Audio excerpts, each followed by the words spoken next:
أعوذ بالله من الشيطان الرجيم. بسم الله الرحمن الرحيم.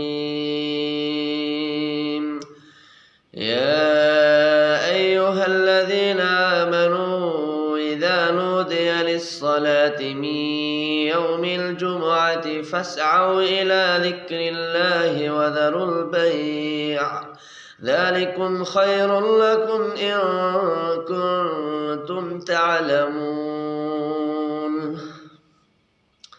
فإذا قضيت الصلاة فانتشروا في الأرض وابتغوا من فضل الله واذكروا الله كثيرا لعلكم تفلحون. وإذا رأوا تجارة أو لهوا انفضوا إليها وتركوك قائما. قل ما عند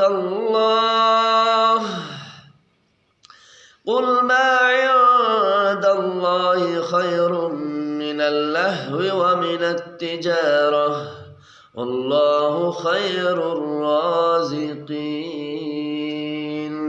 صدق الله العظيم.